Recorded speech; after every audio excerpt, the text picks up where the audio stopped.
Bam! Bine v-am găsit, fraților, cu un nou videoclip din Call of Cthulhu. De data asta sperăm că un videoclip cap-coadă, fără tăieturi, fără incidente, fără nimic de toate cele. Data trecută am asistat la moartea domnului Sanders. Și Bradley ne-a adus aici în casa familiei Hawkins, unde se pare că am decis că o să ne ascundem și o să facem aici cartierul general. Ia să vedem care e treaba. Îl văd acolo pe Bradley, abia aștept să vorbesc cu el, să-i spun că l-am văzut cum a murit. Cu cine vorbim? Nu trebuie să întrerup. Bradley? Who else would it be? Mr. Pierce, are you Mă, all right? cine? You look like you saw a ghost. There are things I can't explain. Tell us. What happened?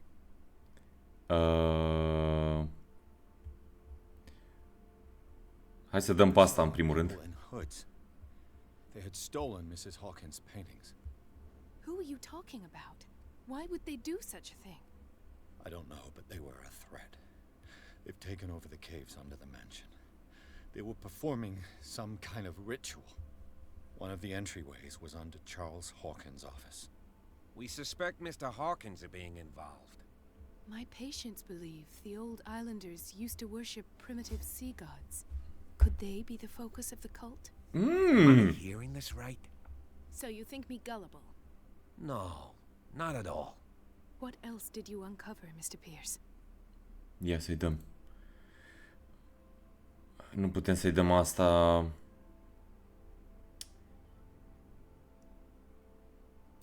What I'm sure of now L-ai văzut, nu? is that the Hawkins case isn't just an accident. And what brings you to that conclusion? What do you mean? Charles Hawkins survived the fire. I don't understand. Mr. Hawkins was buried. That's what he would have you believe. I have a hard time believing you. You were there, Bradley. You even opened fire on him. I'd remember that. Why would he fake his own death? Nu-și amintește, mă. Do you Dar think cum he nu ești covered up mort? his wife's murder? That's possible. Seems hard to swallow. Don't you have anything more concrete, Pierce? Păi... Bradley, what do you remember? I don't understand your question. The night we went into the Hawkins mansion. You don't seem to remember the tunnels and what occurred there. No memory of going down any tunnel. No, we were in the manor, then, Then what? The rest is quite blurred. There you go. I don't recall how I came back home. And then? I went to visit you at the hospital and called on Marie's help to get you released. And you don't remember the events of the tunnel? I don't. Let's talk about something else. Wow.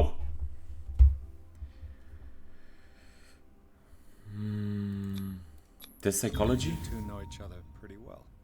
It's a tiny island. Everyone knows everyone. Especially since I'm a police officer and Marie's a doctor. The chemistry is obvious.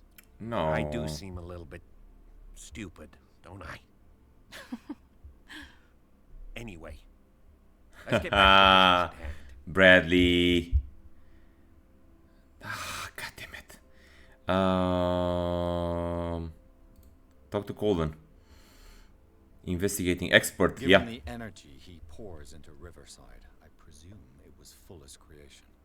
His father's, to be correct. He was a surgeon on board the Scylla. He founded the hospital in 1904 with funds from the Hawkins family before he died and his son Thomas Fuller took over. Oh. Two families inextricably linked. Most island families are that way. Captain Fitzroy's father was also a seaman aboard the Scylla. Powerful families dominating everything. Yes, and as you could tell, Dr. Fuller is like some crazed emperor. He wouldn't be happy if he knew we were snooping around. I know the risks. I don't fear him. Do you wish to know anything else? I found a file bearing Sarah Hawkins' name in the Institute's basement. It makes sense. A powerful family like the Hawkins M-am făcut had the atât? means to hide such a disgrace. But everyone knows the Fullers have been taking care of the Hawkins for at least a generation. And all were aware of Mrs. Hawkins' fragility. Perhaps, but no one would allow a psychiatric internment. From what I read in the file, Fuller used her as a subject of his experiments. Francis Sanders and Sarah Hawkins, subjects of Dr. Fuller. Why those two? Dr. Fuller seems to be leaving a trail of corpses. Not to mention those strange machines, chains, and tools of all kind. Yes. I've been telling you that Fuller uses his patients as Guinea pigs. Yep. What I saw was more akin to torture than medicine. Do you even hear what you're saying? Dr. Fuller is highly respected. It's the truth, Ethan. And I'll prove it to you. Ethan. I'm listening, Mr. Pierce.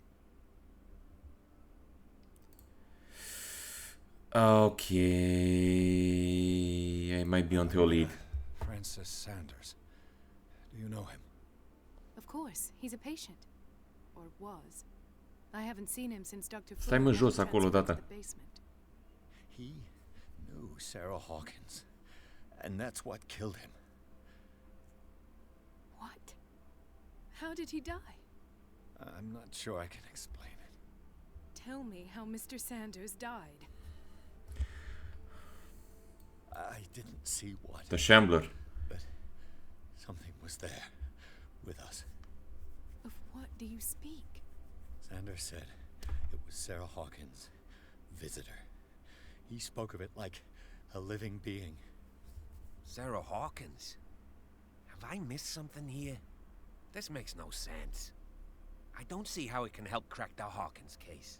Come on, She was Ethan. involved. How could she have murdered Mr. Sanders?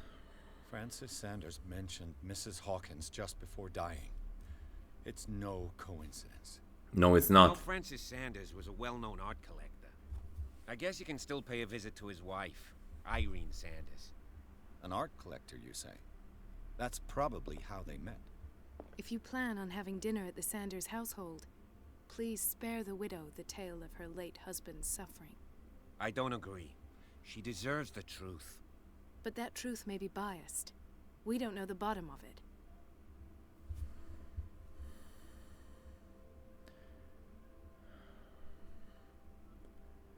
Eu sunt de acord cu Better to confront the truth. Să mergem și să, He's efectiv, We can't ignore the truth. nu putem. But it could drive her mad. Better mad. Ah, this will affect your destiny. Very well. I'll go to see Francis's Am widow. făcut rău? Perhaps I'll find a link Am făcut between buba. her husband's death and Sarah Hawkins. Don't end up in the hospital this time. Nope. I'll do my Yep, best. I'll do my best. Jesus. Ah, Let us go now and learn the truth about what's happening on this island. The other night's events are still confused in my head. nope. Nope. No whiskey, sorry. Not sorry. Mai avem ceva de făcut pe aici? Like, e limpede că nu prea putem să ne plimbăm liber prin toată casa. Putem să plecăm și pe aici? What's going on? Cred că tot acolo ajungem, gen. Foarte linear, adică nu poți să te plimbi, nu e un open world game. Pierce, Colden and Bradley decided to team up to solve the Sarah Hawkins case. They have a new trail to follow. Francis Sanders, an art collector and friend of the painter who died right in front of Pierce. The detective goes to his house in order to speak to his widow about the shambler that he unfortunate man mentioned before he died. The unfortunate man.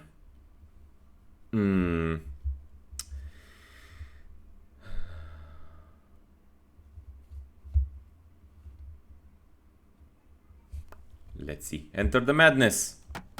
Boom, boom, boom.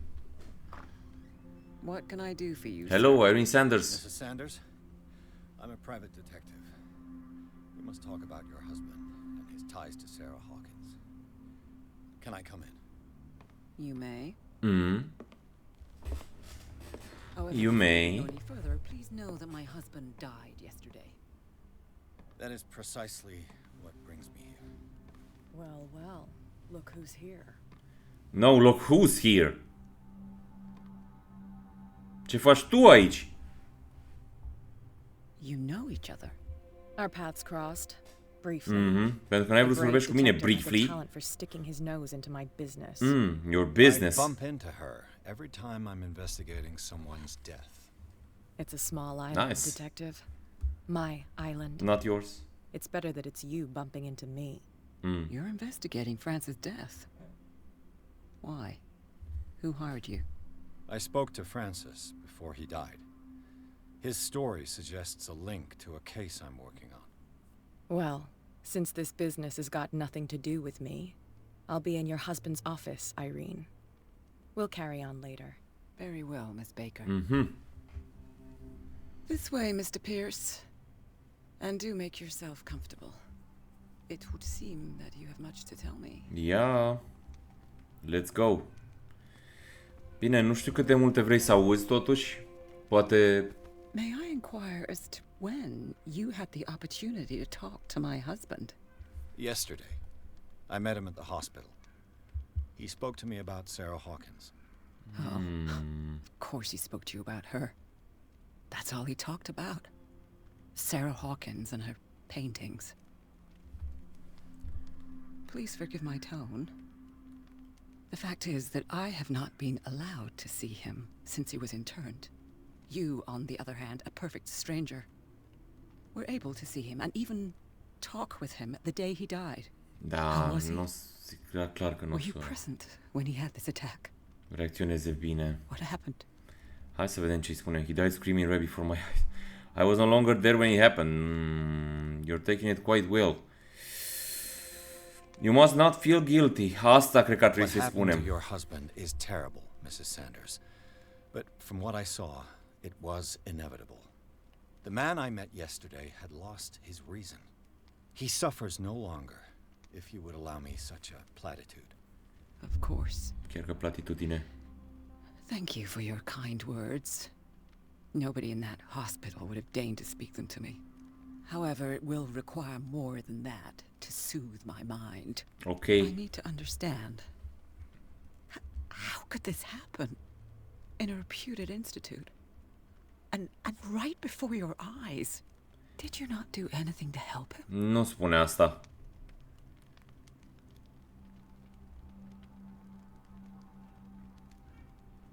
Nu poți să spui asta după ce ai spus să se simtă vinovată. I shared your grief, but I had nothing to do with it. Asta este eloquence și nu o să țină, pentru că nu avem în eloquence băgat absolut nimic. The true culprit is So Fuller. ask Fuller, he's the eminent doctor. But I would caution you, you'll find his treatments more terrifying than the illnesses he sets out to cure. That churl no longer takes the trouble to receive me. He sends his secretary to tell me that I cannot see Tot ce îi Francis. spune mie ne afectează destinul. His own widow. He must think that I am a terrible wife for having abandoned him in such a way. But I only wanted what was best for him. I know. I'm not here to condemn you, Mrs. Sanders. Oh, I'm tired, Mr. Pierce. I would be grateful if you could tell me what you expect of me, and then leave.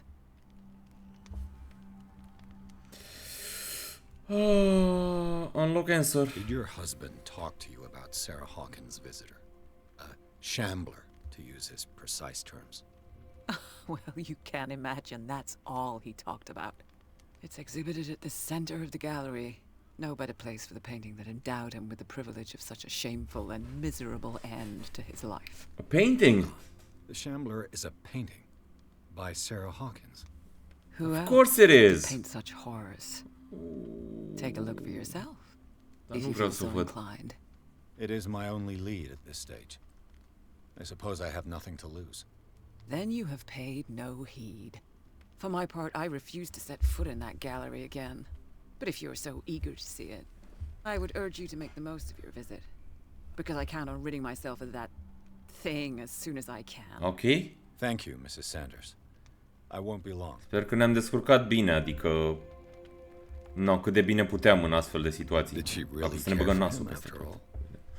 I acknowledge receipt of the letter in which you demand the body of your deceased husband. I'm sorry to inform you that I cannot agree to return his body to you. At the moment of his interment, you sign a discharge, allowing me to dispose of his body as I see fit. I extend my deepest condolences to you, Thomas Fuller.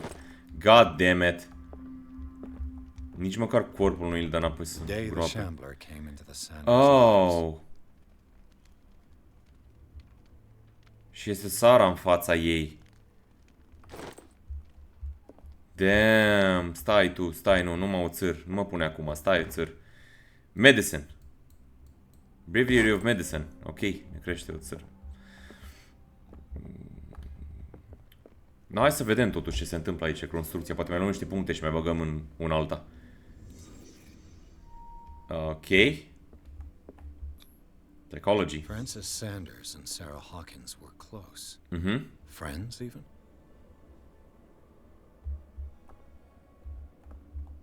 Maybe? A house of artists. Wow. Ce ar trebui să ne mai uităm? Aha. Sanders' accession register. He wrote beside the Shambler. Finally. What did Sarah Atât de mult Hawkins și-a fear dorit. so much that she didn't want to sell the painting? Da, deci nu a vrut să-i o dea și stați că am găsit... Avea o pictură, am găsit ceva, o chestie, că a dat-o gratuit. He finally Și a dat-o lui, așa am auzit prima oară was numele Sanders lui. aware of his imminent doom? Deci a dat tabloul gratuit. She despises Sarah Hawkins, but it's the painting she truly hates. Why?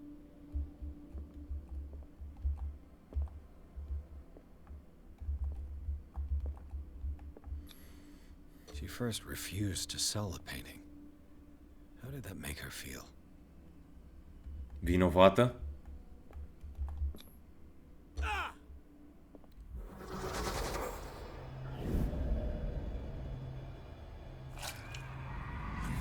Ah! The Shambler. I need to see it. Ah! Ah! I'm sorry.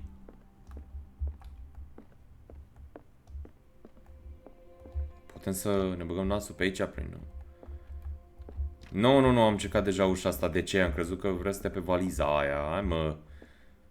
Ești prea nebun. Let's see what this cylinder has to say once it's inserted in a phonograph. Ah, am văzut unde e. An audio recording of that Francis Sanders left for his wife Irene.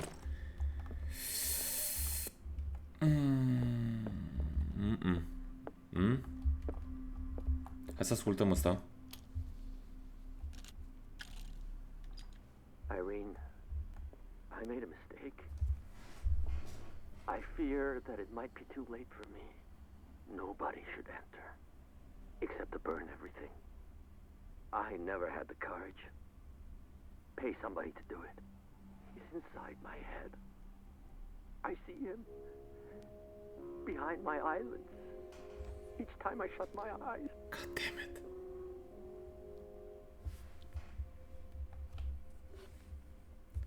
I can't take any more. I can't hold him back. Forgive me. That accursed gallery. Those accursed paintings. That accursed Sarah.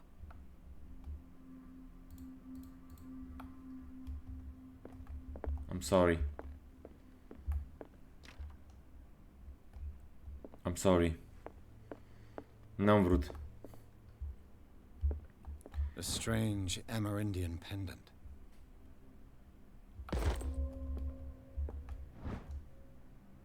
The whale and the cod. I could use one of those. Ah, dar n-ai atâtea Strange. adunate de peste tot. For months, Sarah Hawkins refused to part with her painting, to finally give it away for nothing. Dear Francis, I beg you to give up all hope of ever owning this accursed painting. If our friendship has any meaning to you, please spare me the weight of guilt. I cannot be the architect of your fall. I beg you, my dear friend, forget the Shambler, your friend Sarah Hawkins. Deci ea efectiv i-a spus, l-a rugat să termine și să uite, dar el a Another insistat. volume of the Reverend's wife's diary. El a insistat, pardon. Strength. Normal că putem să facem asta. Key to Sanders Gallery. Păi și dacă n-aveam destul strength din... Ce se întâmplă? Dissertation of Anatomy and Anatomical questions. Medicine. Dar noi gen pur și simplu le luăm la noi și știm chestii. De ce mă întreabă dacă aș citi cartea? Yeah, read the book. Oh, Beyond Reality.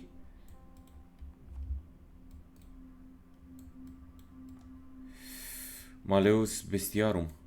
It's a kind of an encyclopedia of monsters and unknown creatures. I'm beginning to believe that they exist. Nu crede asta.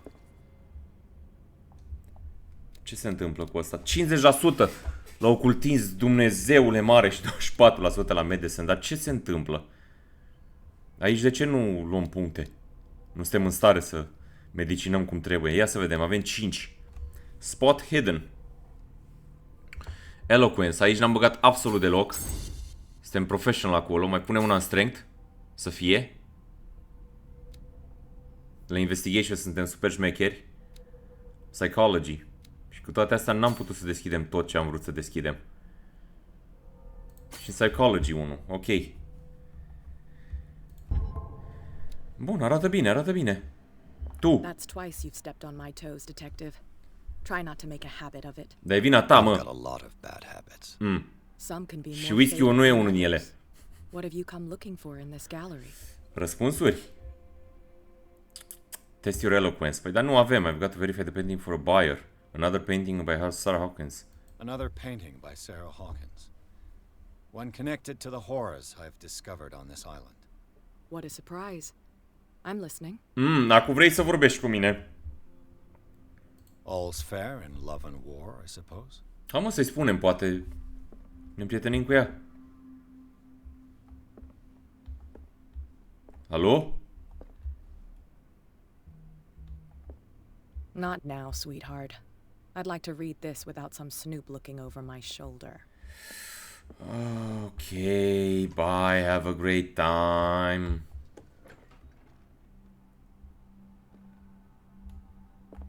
Mamă, cât ai galeria de artă, să ne uităm la toate chestiile. E ce fain.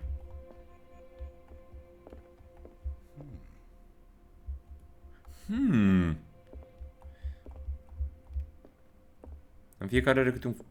These artifacts Cuțit. date from pre-Columbian times. Yeah. Cuțite peste tot. Au, yikes. E, tabloul ăla. L-am mai văzut, l-avea și Charles. El în casă. Ăla e tablou. Nu lasă-l acolo. Că stă bine.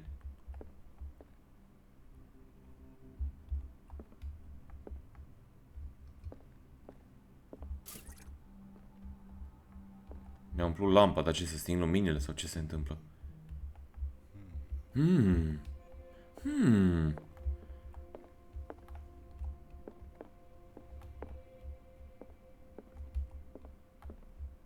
Why was he so interested in old weapons? Da, are un din ăsta în fiecare...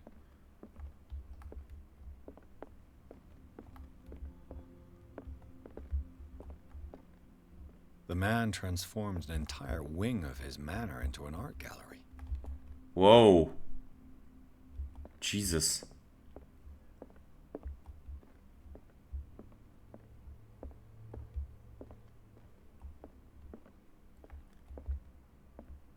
Ha! Ce interesant! Are foarte multe chestii interesante, adică... Chiar le are pe artă, chiar dacă sunt foarte oculte și gen negre și stuff, dar are... Este un copil care își strangulează o gâscă, un curcan sau... Funny. Ok, oil. Nope, nu mă uit la tine, nu mă uit la tine, tabloule. Hai să ne uităm la tablou. Ia să vedem. O luăm razne iară, probabil, o să ne doară capul, să nebunim încet, încet. Nici măcar nu poți să vezi prea mult în el, adică nu-i chiar...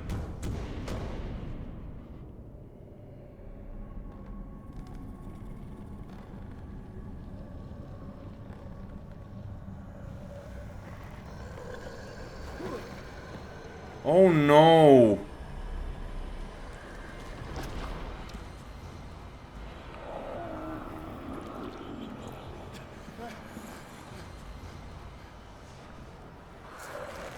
Oh, no!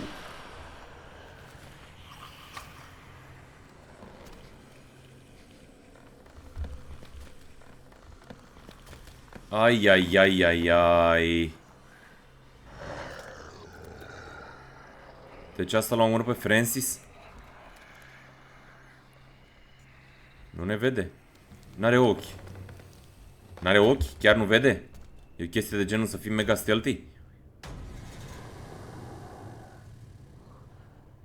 What the hell was that? Unde ești? Oh, oh.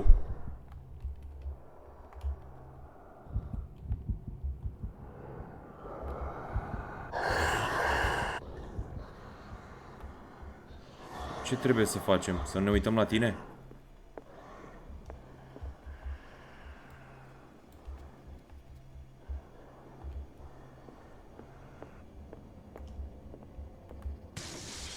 Ah, Maybe I can use this dagger. pe el sau pe tablou? Na, trebuie să fie pe tablou.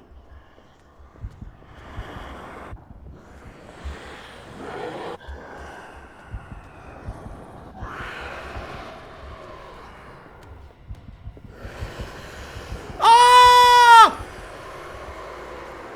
No!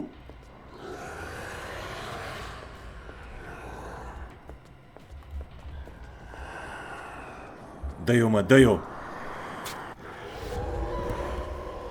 Damn it! Nu, nu merge. Au, nu!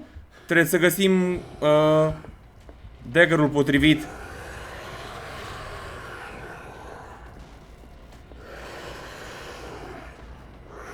Hai aici.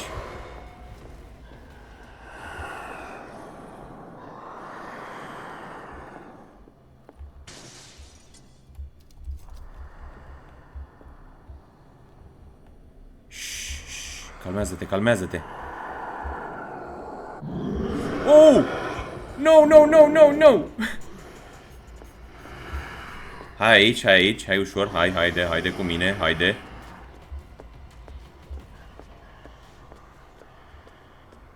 Așa, și acum o dăm pe aici pe lângă.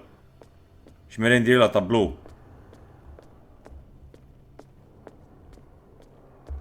Și dă-i-o, mă!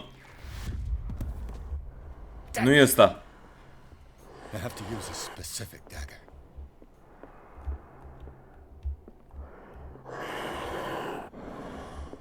A specific dagger. Ce, luminează cumva?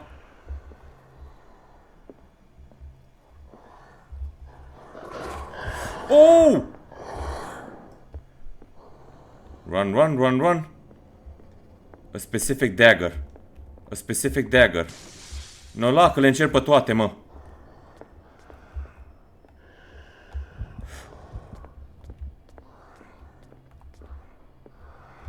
Unde ești, mă? Unde ești, mă? Acolo ești.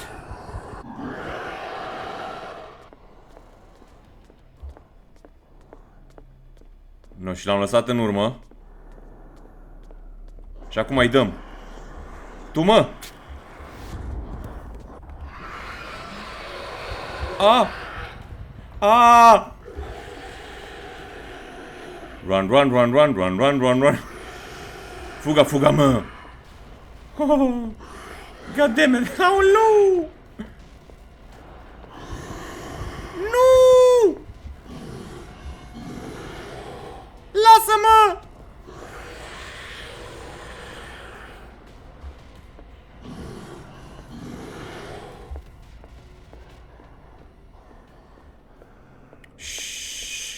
Că l-am alergat, mă. Mă, cum adică specific dagger?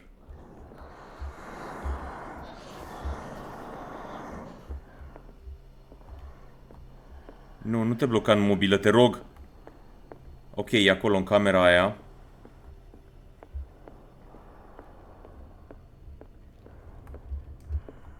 Specific dagger, specific dagger. Tu, mă! This dagger looks different. Taci, mă, să-l aud. Ăsta trebuie să fie daggerul. Ăsta-i, tătucule. Hai, da! Dă-i-o, mă! Ala-i!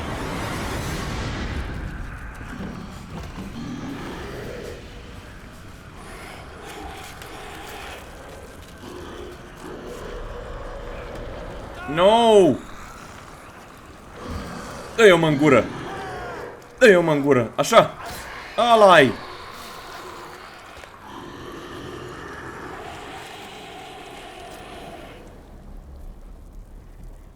Jesus! Oh no! Ne transformăm în Cthulhu. No! What's the matter with you?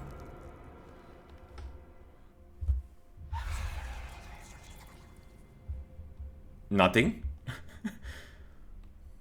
Tu unde ai fost, mă, până acum? You're losing it, detective. At this rate, you're right. The bottle will get you before I do. You didn't see anything.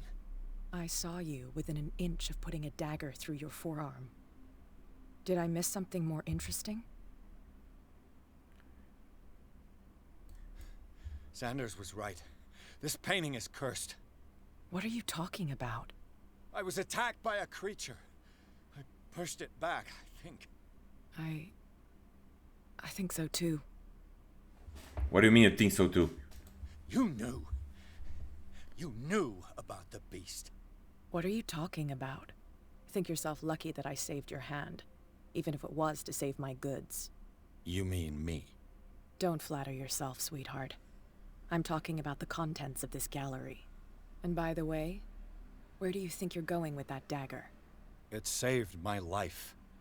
It's an extraordinary dagger. You should talk to Algernon Drake. He's an antique dealer here on Darkwater. He'll tell you all about it. From what I saw in the ledgers, it was him who sold it to Sanders.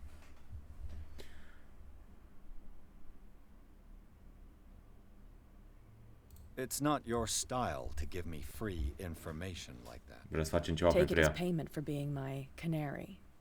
A simple trade-off. Ok. Now go see your antique seller. I still got things to settle with Irene. Ok.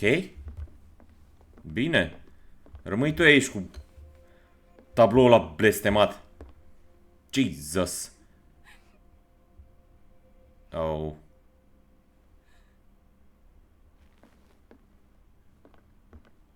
O să plecăm așa marșitor ca și cum.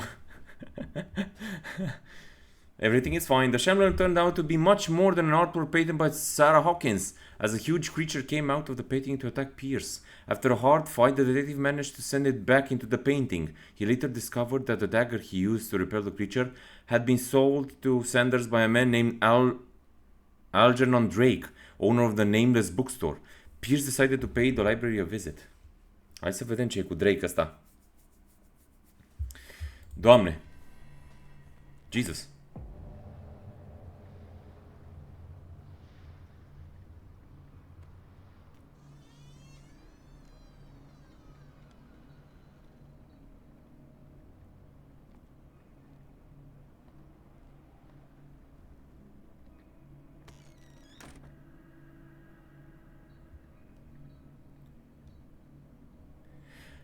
Where is the bookseller? Asta vom afla și noi în episodul următor, întrucât o să ne oprim aici cu acesta. Dacă v-a plăcut, lăsați un like, lăsați în comentarii tot ceea ce v-a plăcut, ce nu v-a plăcut. Vom continua să ne jucăm pentru că, din nou, este un joc extraordinar, la fel de extraordinar ca și cuțitul acela. Dați un subscribe pentru susținere, bineînțeles, dacă considerați că este cazul, și ne vedem data viitoare și până atunci vă doresc multă sănătate și viață lungă, fraților. Bye bye!